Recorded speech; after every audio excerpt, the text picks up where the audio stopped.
الله الذي خلق الأشياء فقدره تقديرا وصور شكل الإنسان فأحسنه تصويرا ومنحه بالعقل فجعله سميعا بصيرا وأنزل القرآن لهداية الناس فجعله كتابا منيرا وأرسل نبيه محمدا إلى كافة الناس فجعله بشيرا ونذيرا وداعيا إلى الله بإذنه وسراجا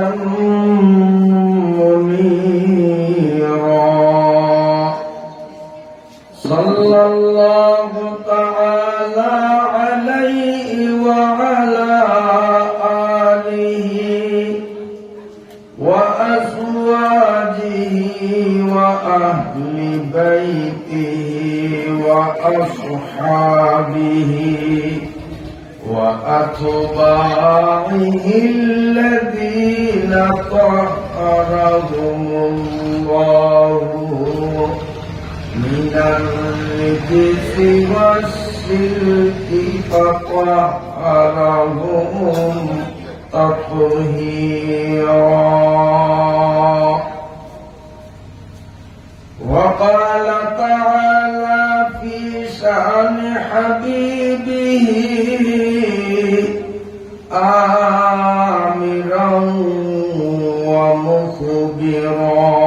ومخبرا إن الله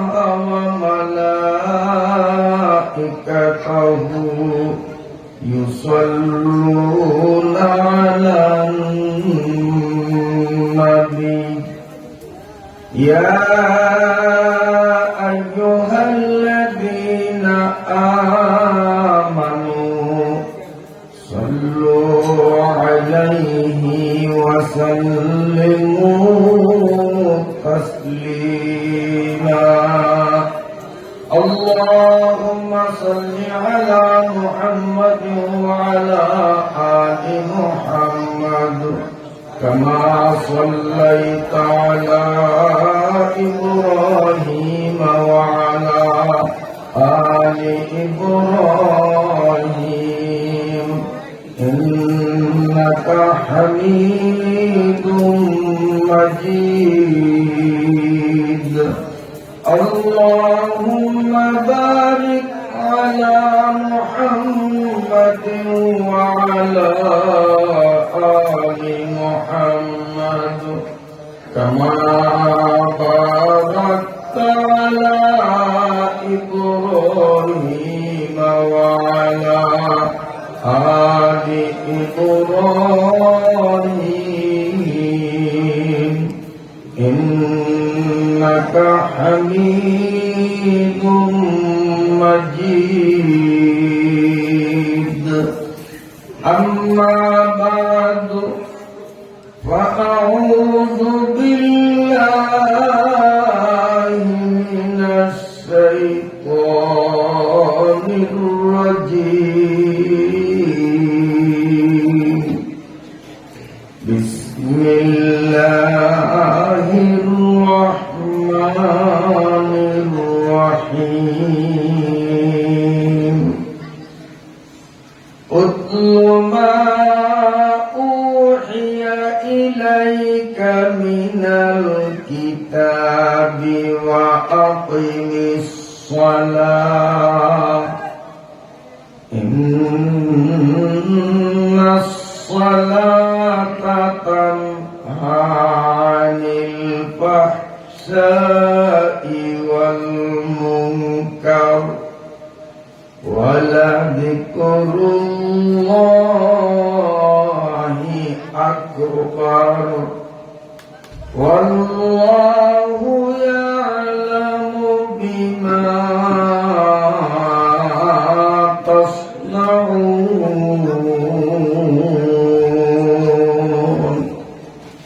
صدق الله مولانا العظيم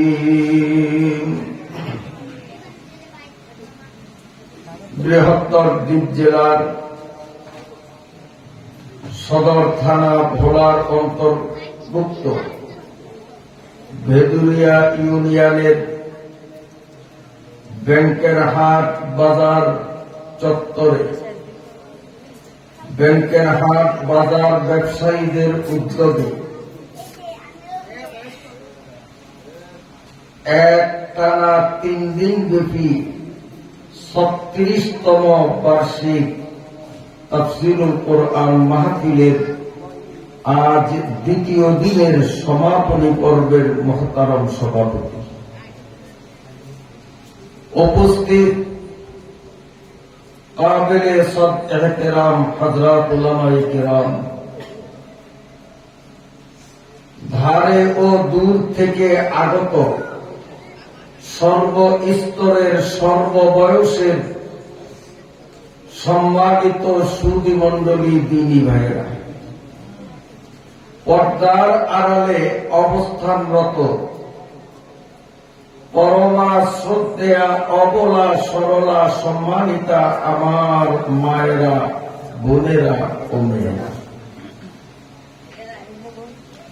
আমি আজকের এই বিশাল তাফসীরুল কোরআন মাহফিল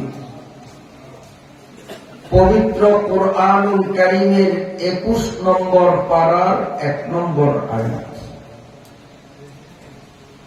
69 আয়াত বিশিষ্ট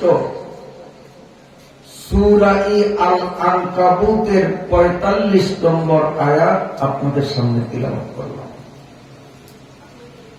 আল্লাহ রাব্বুল আলামিন যদি তৌফিক দান করেন, তিলাওয়াতকৃত আয়াতকে সামনে রেখে নিত্যদিন আমাদের কাজে লাগে এমন কিছু অতীব গুরুত্বপূর্ণ কথা আপনাদের খিদমতে উপস্থাপন করার দৃঢ় মনোনিবেশ করলাম ইনশাআল্লাহ। যে মহান রব্বুল আলামিন মায়া করে দয়া করে দুনিয়ার সমস্ত ঝামেলা থেকে আমাদেরকে মুক্ত করে সুস্থ সবল দেহমন নিয়ে প্রত্যক্ষভাবে সরাসরি আল্লাহ পাকের কালামের মজলিসে উপস্থিত হওয়ার তৌফিক দান করলেন, প্রথমেই সেই রব্বুল আলামিনের পাক দরবারে জানাই শুকরিয়া, আলহামদুলিল্লাহ। মুহতারাম হাজিরিন, প্রথমেই আমি তিলাওয়াতকৃত আয়াতটির শাব্দিক বাংলা অর্থ বলব। আল্লাহ পাকের ইরশাদ, أتل ما أوحي إليك من الكتاب। হে নবী, আপনার প্রভুর পক্ষ থেকে আপনার প্রতি প্রত্যাদিষ্ট কিতাব তিলাওয়াত করুন, পাঠ করুন। ওয়া আকিমিস সালাহ, আর আপনি নামাজ প্রতিষ্ঠা করুন।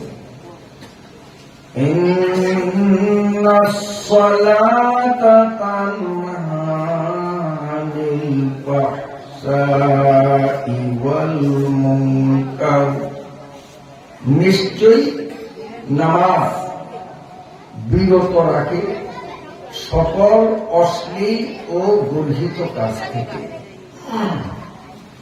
ওয়ালাযিকরুল্লাহি আকবার, এবং আল্লাহ পাকের স্মরণ একটি বিরাট জিনিস। ওয়াল্লাহু ইয়ালামু মা তাসনাউন, এবং তোমরা যা করছো সেসব বিষয়ে আল্লাহ রাব্বুল আলামিন ভালো করে জানেন। আল্লাহ জানার বাইরে আমরা কেউ কিছু করতে পারি না। এ হল 21 নম্বর পারার 1 নম্বর আয়াতের সূরা আল আনকাবুতের 45 নম্বর আয়াতের মোটামুটি শাব্দিক বাংলা অর্থ। আলোচ্য আয়াতে রাসূলুল্লাহ সাল্লাল্লাহু আলাইহি ওয়াসাল্লামকে সান্ত্বনা দেওয়ার উদ্দেশ্যে আল্লাহ রাব্বুল আলামিন 3টা দায়িত্ব অর্পণ করলেন। মক্কার কাফের বেঈমানরা আল্লাহর রাসূলকে নিয়ে যখন তিরস্কার করত, রাসূলের সাথে যখন সীমাহীনভাবে অন্যায়ভাবে জুলুম আর নির্যাতন চালাত, মানুষ হিসাবে নবী আলাইহিস সালাম মন থেকে কিছুটা ভেঙে পড়েছেন। রাসূলের মনে প্রচন্ড ব্যথা, টেনশন। আল্লাহ রাব্বুল আলামিন রাসূলের মনে প্রভাব দেওয়ার জন্যে, রাসূলের মনে সান্ত্বনা সঞ্চারের লক্ষ্যে আলোচ্য আয়াতে 3টি গুরুত্বপূর্ণ বিষয়ে আদেশ করলেন, হুকুম দিলেন। এই 3টি কাজ যদি কোন মানুষ যত বড় টেনশনগ্রস্ত হোক না কেন, মন খারাপ, অতি খারাপ, এই 3টি কাজ যদি মানুষ করে, পরীক্ষিত কথা তার মন থেকে সেই দুশ্চিন্তা আল্লাহ প্রতিনিধিত হয়ে যায়। আল্লাহ রাব্বুল আলামিন কি 3টা জিনিসের হুকুম করলেন? 1 নম্বর, উতলু মা উহিয়া ইলাইকা মিনাল কিতাব। 1 নম্বর, আপনার কাছে আপনার প্রভুর পক্ষ থেকে নাযিলকৃত ওহী স্বরূপ পাঠানো কিতাব অর্থাৎ কোরআন শরীফ তেলাওয়াত করুন। আল্লাহর কালাম কোরআন শরীফ তিলাওয়াত করলে মনের ঝং দূর হয়, মন পরিষ্কার হয়, মনের টেনশন, দুশ্চিন্তা, ব্যথা দূরীভূত হয়। এবং কোরআনুল কারীম নামাজের বাইরে যদি কেউ তিলাওয়াত করে, প্রতি অক্ষরের বিনিময়ে তাকে কমপক্ষে 10টা করে নেকি দেওয়া হয়।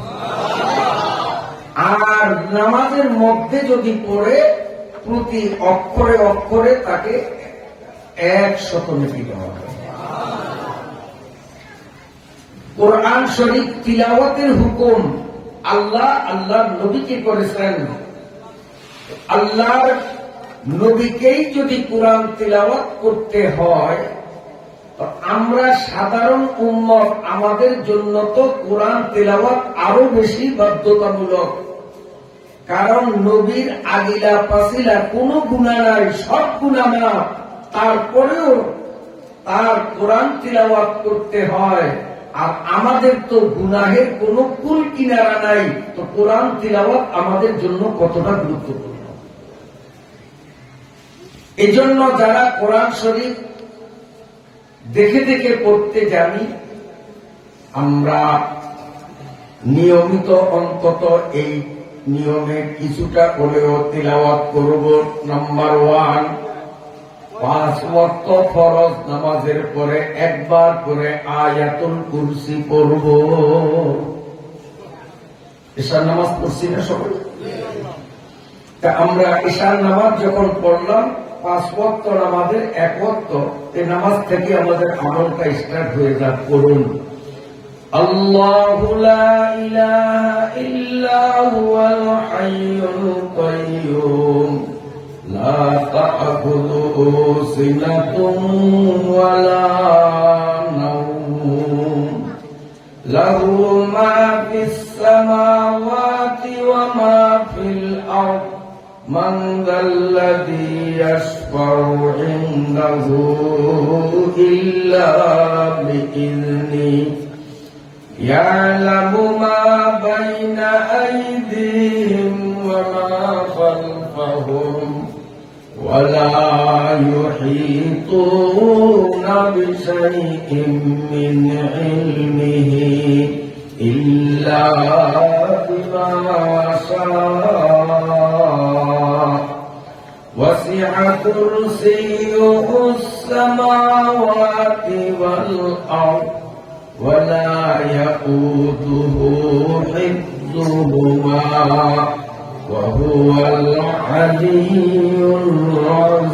العظيم صدق الله مولانا الكريم। 5 ওয়াক্ত ফরজ নামাজের পরে আয়াতুল কুরসি পড়ব। বলেন তো আয়াতুল কুরসি কোরআন না? কোরআনের আয়াত না? এই তো উতলুমা উহিয়া ইলাইকা মিন রাব্বিক, আল্লাহর পক্ষ থেকে নাযিলকৃত কোরআন তিলাওয়াত অল্প পরিমাণ হলেও আমাদের হয়ে গেল।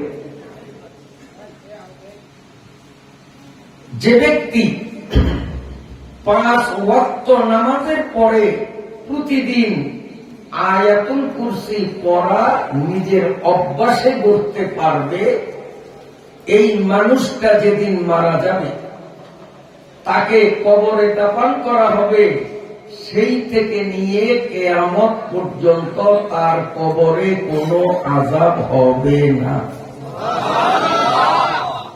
হাসরের মাঠে বিচারের পরে নির্দোষী হলে জান্নাত, দোষী সাব্যস্ত হলে দোষ পরিমাণ নির্ধারিত সময়ের জন্য জাহান্নাম, তারপরে জান্নাত। কিন্তু আয়াতুল কুরসি 5 ওয়াক্ত নামাজের পরে পড়ার বরকতে মরণ থেকে নিয়ে কিয়ামত পর্যন্ত হাসরের মাঠের বিচারের আদালত কায়েমের আগ মুহূর্ত পর্যন্ত কোটি কোটি বছর কবরে শুয়ে থাকবে, কোনো আযাব হবে না। সে যত বড় পাপী হোক, আয়াতুল কুরসির বরকতে সব পাপকে, পাপের আযাবকে রহিত করা হবে, কবরে আসতে দেওয়া হবে না। যেই ব্যক্তি 5 ওয়াক্ত নামাজের পরে একবার করে আয়াতুল কুরসি তিলাওয়াতের অভ্যাস করে নিবি, বন্ধুরা আমার,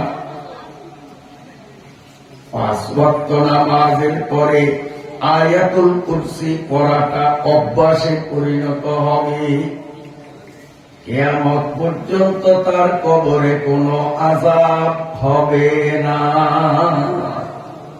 মনে থাকবে তো? কথাটা বারবার বললাম যাতে আমাদের অন্তরে বসে। 3 কারণে কিয়ামত পর্যন্ত কবর আযাব মওকুফ থাকে, কবরে আযাব হয় না। কয় কারণে?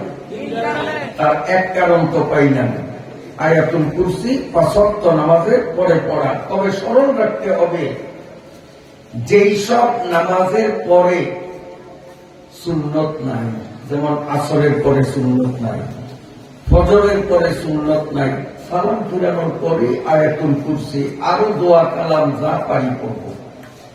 কিন্তু বন্ধুরে, যেই সব নামাজের পরে সুন্নতে মুআক্কাদা আছে, মাগরিবের নামাজ, এশার নামাজ, যোহরের নামাজ, এই নামাজগুলোর পরে যেহেতু সুন্নতে মুআক্কাদা আছে, ফরজ নামাজের সালাম ফেরাবার পর তড়িঘড়ি আগে সুন্নতে মুআক্কাদার নামাজ পড়তে হবে। তারপরে আয়াতুল কুরসি, অন্যান্য দোয়া পড়তে হবে। শরীয়তের সঠিক মাসআলা জানা না থাকার কারণে অনেক মানুষকে দেখা যায় ফরজ নামাজের পরে দীর্ঘক্ষণ বসিয়া দোয়া কালাম করে, তারপরে সুন্নত করে সওয়াবের নিয়তে পড়ল, মাকরুর গুনাহ তার আমল নামায় জমা হলো। এজন্য যেসব নামাজের পরে সুন্নতে মুআক্কাদা আছে, আগে সুন্নতে মুআক্কাদা, তারপরে আয়াতুল কুরসি, অন্যান্য দোয়া। মনে থাকবে তো ইনশাআল্লাহ? তো কবর আযাব বন্ধ থাকে কয় কারণে? তিন কারণে। এই তিনটা, দুইটা আল্লাহ আমারে আপনারে এখতিয়ার দিয়েছেন, ক্ষমতা দিয়েছেন। ইচ্ছা করলে আমরা এই কাজ দুইটা করিয়া কবর আযাবকে ঠেক দিয়ে রাখতে পারি। আর আরেকটা আল্লাহ নিজের হাতে রেখে দিয়েছেন, আমাদের দেন। যে দুইটা আমাদেরকে দিলেন তার মধ্যে 1 নম্বর 5 ওয়াক্ত নামাজের পরে আয়াতুল কুরসি পড়া। এটা আমাদের এখতিয়ারে আছে, ইচ্ছা করলে পড়তে পারি, ইচ্ছা করলে নাও পড়তে পারি। আমাদের ক্ষমতা আছে না নাই? পড়ার ক্ষমতা আছে। পড়লাম তো কবর আযাব ঠেক হবে, পড়লাম না তো আমার কবরে আযাব আসবে। 2 নম্বর, একটা আমাদের এখতিয়ারে আর দুইটা রাখছেন আল্লাহ নিজের এখতিয়ারে, নিজের হাতে। 2 নম্বর, যেই মুসলমান বৃহস্পতিবার সূর্যাস্তের পর থেকে নিয়া শুক্রবার সূর্য অস্ত পর্যন্ত এই 24 ঘন্টার মধ্যে যদি কোন মুসলমানের মরণ হয়, মৃত্যু হয়, শুক্রবারের বরকতে কিয়ামত পর্যন্ত তার কবরেও আযাব হবে না। শুক্রবার কত বড় দামি। এখন কি বার? আজকে কি বার? এইটাও নিয়ে ভাবছেন। এখন শনিবার। শুক্রবার ছিল বেলা ডোবা পর্যন্ত, বৃহস্পতিবার বেলা ডোবা থেকে শুক্রবার শুরু, এই শুক্রবারে বেলা ডোবা পর্যন্ত শুক্রবার শেষ। বেলা ডুবছে, শনিবার শুরু হলো, আগামীকাল সূর্য ডোবা পর্যন্ত শনিবার চলমান থাকবে। এখন শনিবার। আমার ভাইরা বাবাজিরা, আয়াতুল কুরসি 5 ওয়াক্ত নামাজের পরে পড়া, এটা আমাদের এখতিয়ারে। কিন্তু শুক্রবারে মরণ, এটা আমাদের এখতিয়ারে নাই। মন চাইলেই কি শুক্রবারে মরতে পারবো? কি কম পাবো? এটা কার হাতে? আল্লাহর হাতে রেখে দিয়েছেন। 3 নম্বর, কোন মানুষ যেদিন রমজান মাসের চাঁদ উঠল মাগরিবের পরে, রমজান মাসের চাঁদ যেদিন উঠল সেই দিন থেকে নিয়ে ঈদের চাঁদ উঠার আগ পর্যন্ত এই 30 বা 29টা দিন রাত, এই লম্বা 1 মাসের মধ্যে যদি কোন মুসলমান মারা যায়, রমজানের বরকতে কিয়ামত পর্যন্ত তারও কবরে আযাব হবে না।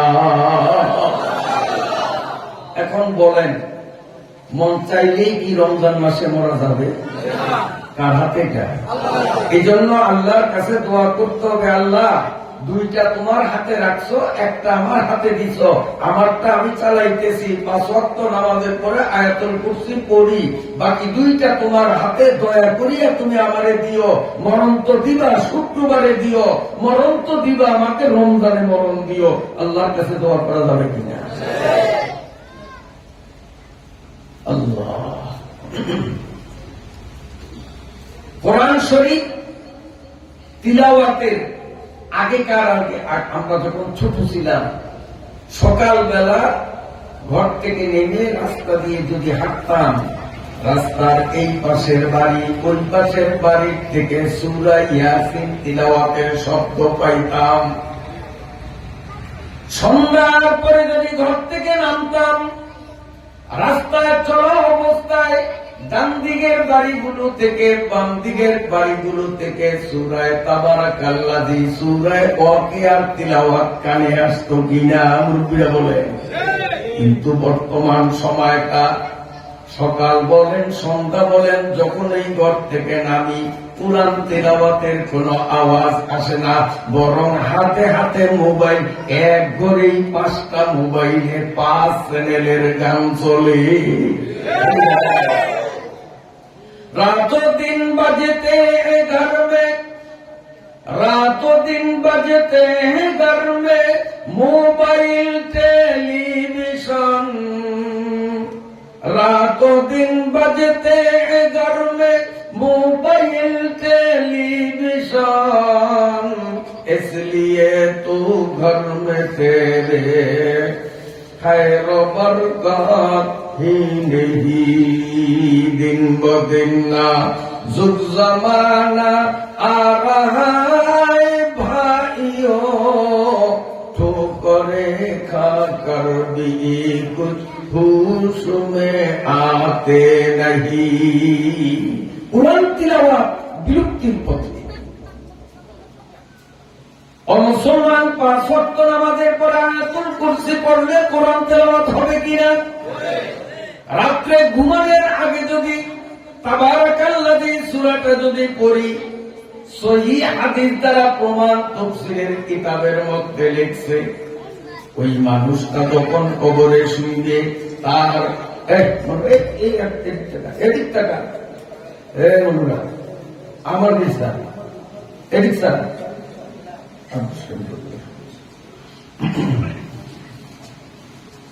আল্লাহ, যেই ব্যক্তি রাত্রে তাবারাকাল্লাযী সূরা পড়বে ঘুমানোর আগে, এই ব্যক্তি যখন মারা যাবে তাকে কবরে পুঁতে রেখে লোকজন যখন চলে যায়, তার বদ আমলের কারণে ডান দিক থেকে যখন আযাব আসতে দেখে তাবারাকাল্লাযী সূরা মুদ্দারের ডান পাশে দাঁড়িয়ে ওই আযাবকে ঠেক দেয়, এদিক দিয়ে আসতে পারবা না। আযাব ঘুরে আবার বাম দিক থেকে আসলে সহিহ হাদিস দ্বারা প্রমাণ, বহু তাফসীরের কিতাবের মধ্যে হাদিসটির উদ্ধৃতি দেখা যায়। এই তাবারাকাল্লাযী সূরা বাম পাশে গিয়ে বেড়া হবে, এই দ্বিতীয় জায়গা নেই সর, মাথার দিক থেকে আসতে চায় সেখানেও ঠেক দেয়, পায়ের দিক থেকে আযাব আসতে চায়, তাবারাকাল্লাযী সূরা লাফ মাইরা মুর্দার পায়ের কাছে যায়। আযাবের ফেরেশতারা বলে, কে তুমি? এই লোকটা দীর্ঘদিন পর্যন্ত বহু পাপ করেছে, এই যে দেখো আমরা আল্লাহর পক্ষ থেকে তার আযাবের লিস্টি নিয়ে আসলাম, কিয়ামত পর্যন্ত তার কবরে কত আইটেমের কত পরিমাণ আযাব দেব সব চূড়ান্ত হয়েছে, আমরা খামাখা আসিনি। তখন সূরা মুলুক বলবে তোমরা দাঁড়াও, সূরা মুলুক বলবে আল্লাহ তুমি বলো তো আমি তাবারাকাল্লাযী সূরা তোমার কোরআনের অংশ কিনা? আল্লাহ বলবেন, হে তাবারাকাল্লাযী সূরা এটা আবার কি প্রশ্ন করলি?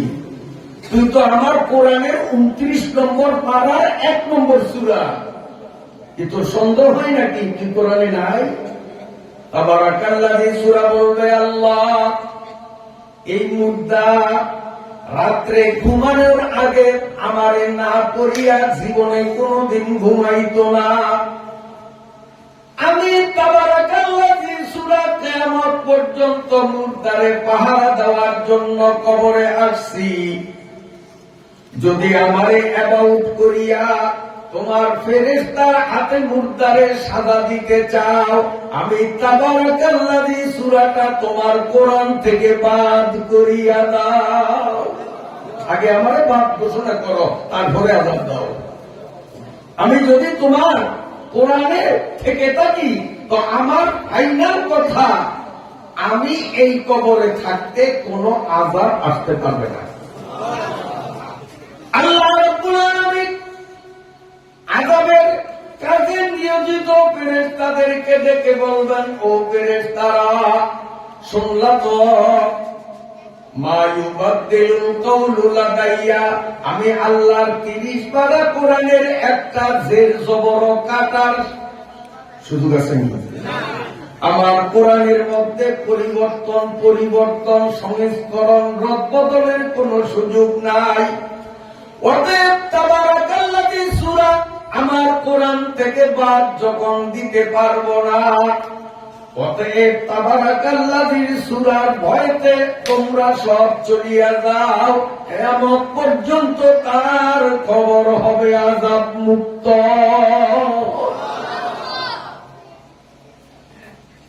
দরকার আছে নি? আজ নাই। চিন্তা করি যতক্ষণ তাবারাকাল্লাযী সূরা পড়বো ততক্ষণে মোবাইল দিয়ে 2টা গান শুনলে তো লাভ হবে।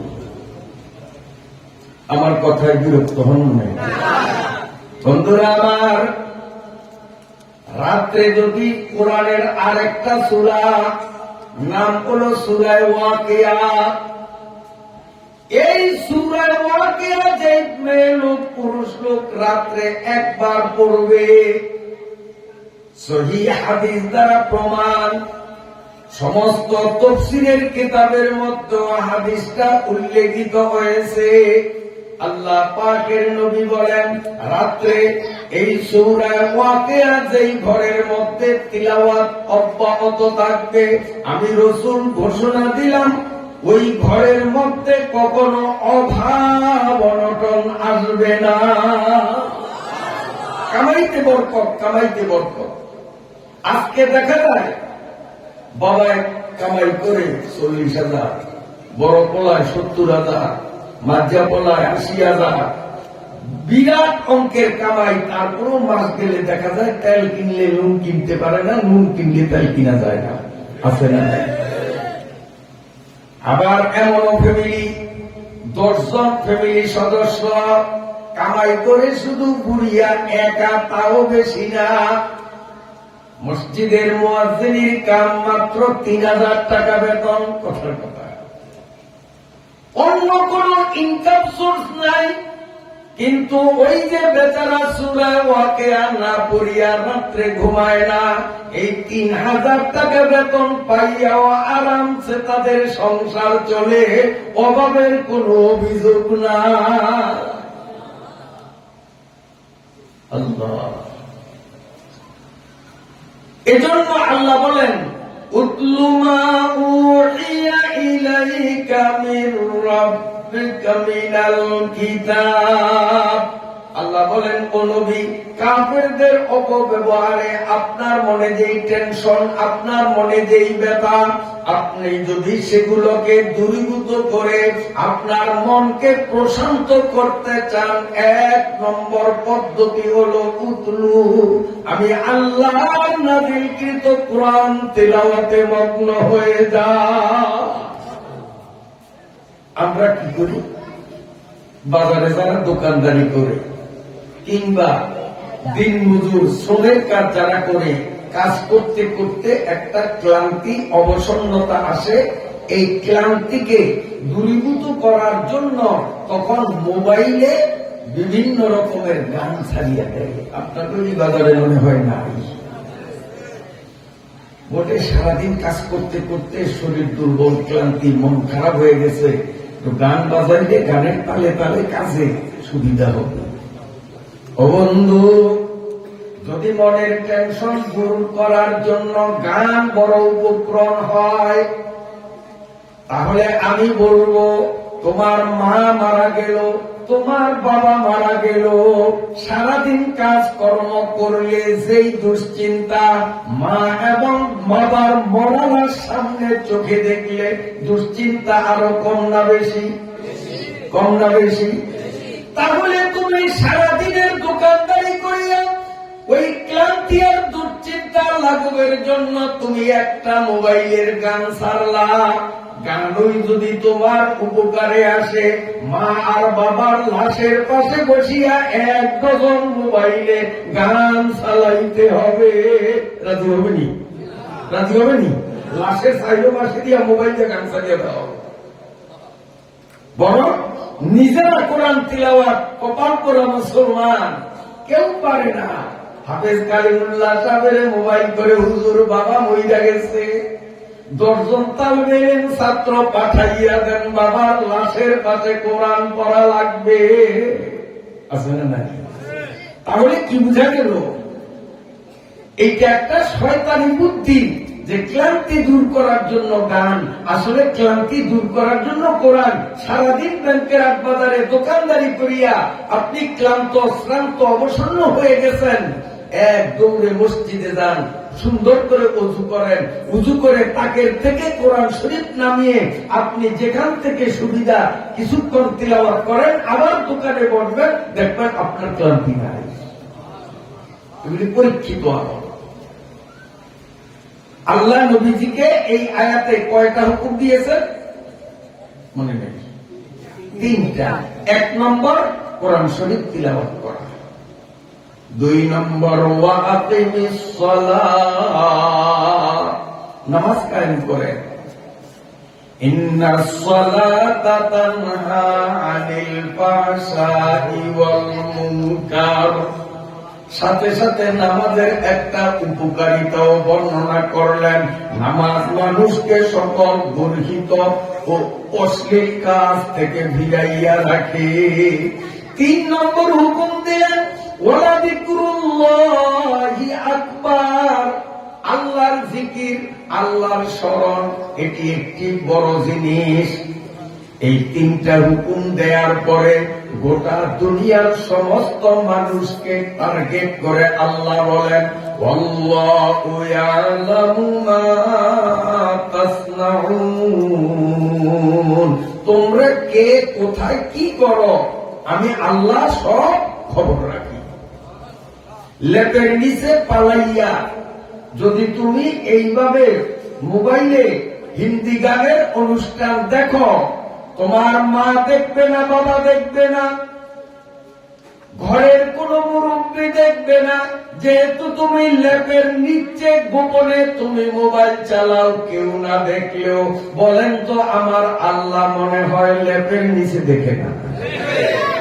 আল্লাহর ফাঁকি তো ভাষা আল্লাহু ইয়ালামু মা তাসনাউন, লেপের বাইরেও যা করো তাও আমি যেমন দেখি, লেপের ভিতরে পলাইয়াও যদি গুনাহ করো আমি আল্লাহ তাও দেখি।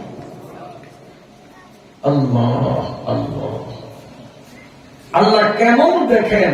ছোট্ট একটা মজার ঘটনা শুনবেন। হযরত মুসা আলাইহিস সালাম রাস্তা দিয়ে যায়, হঠাৎ আল্লাহ তাকে বললেন ও মুসা তোমার একটা আশ্চর্য জিনিস দেখাবো, দেখবা? মুসা আলাইহিস সালাম কয় ও আল্লাহ আপনি আশ্চর্য জিনিস দেখাইবেন আর আমি বুঝি দেখবো না, তা কি হয়? অবশ্যই দেখবো, দেখান।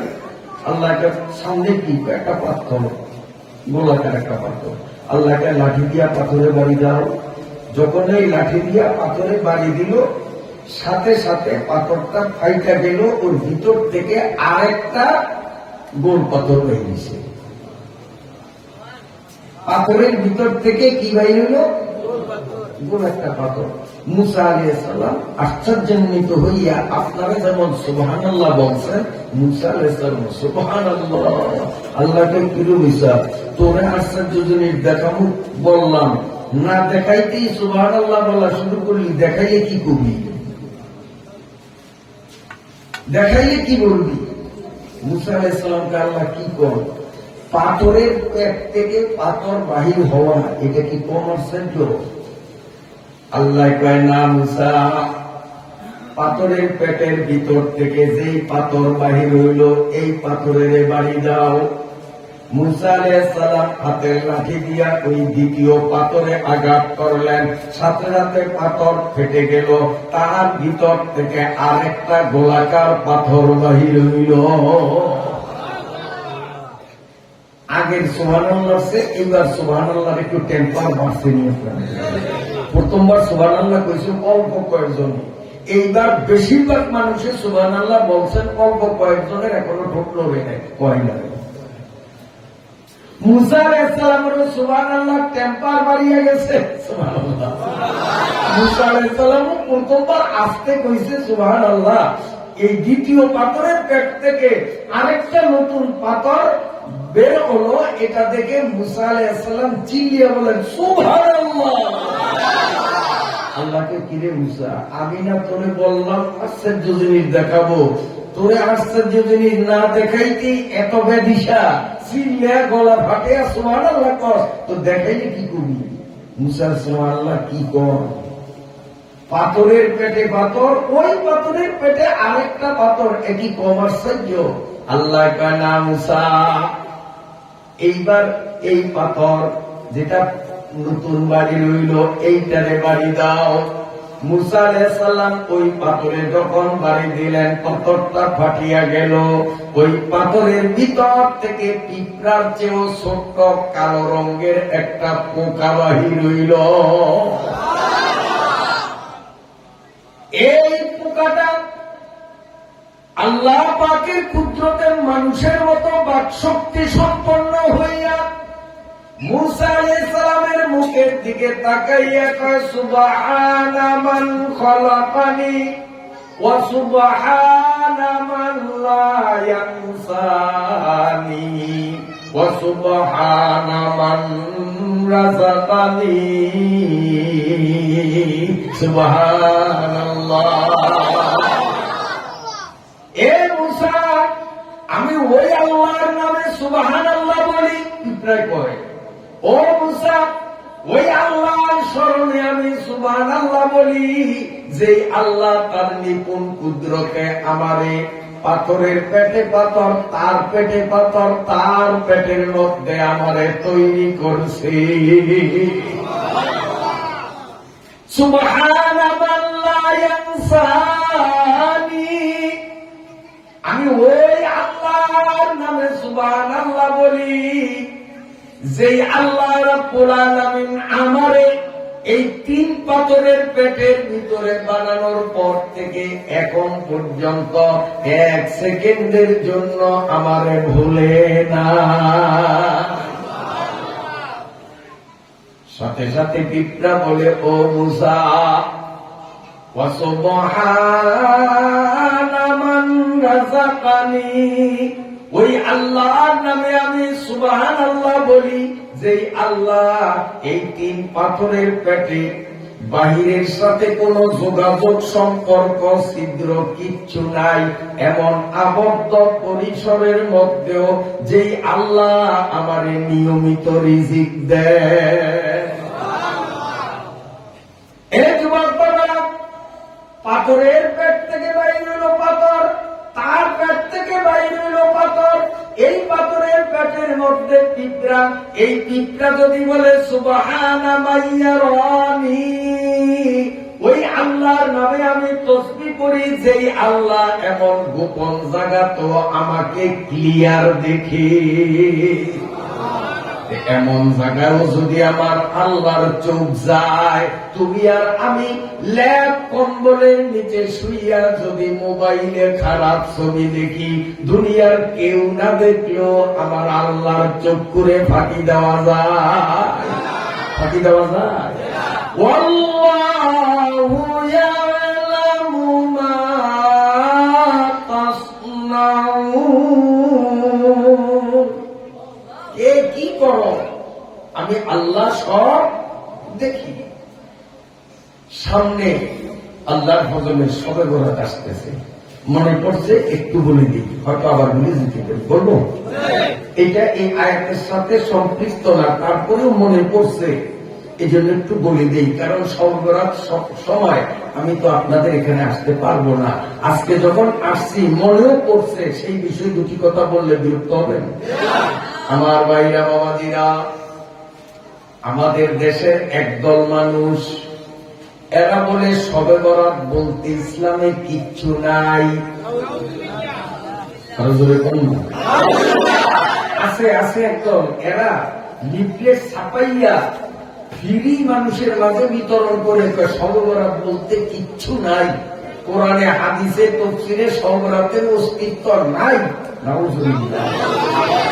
মানুষ এমনিতেই ইবাদত করে না, তারপরেও শবে কদর, শবে বরাত এগুলাকে গুরুত্ব দিয়া কিছুটা ইবাদত করে ওই কপাল পোড়া ইমান সোনাদের চোখ বেশি ওঠে, এরা সহ্য করতে পারে না।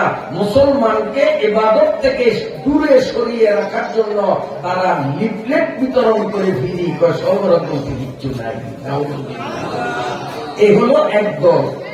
আর আরেক দল আছে, এরা শবে বরাতের এত গুরুত্ব দেয়, শবে বরাতে ভালো খাবারের আয়োজন, টাকা নাই, সুদের উপরে টাকা নিয়েও সেদিন মাছ গোস্তের ব্যবস্থা করে। আচ্ছা শবে বরাতে ভালো দেখতে সুদের মধ্যে এলে বুঝতো আমি।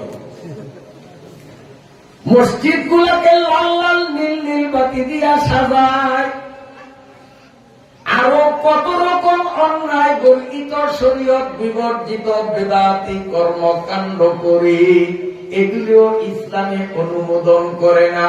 একদল সারাসারি আর একদল বাড়াবাড়ি।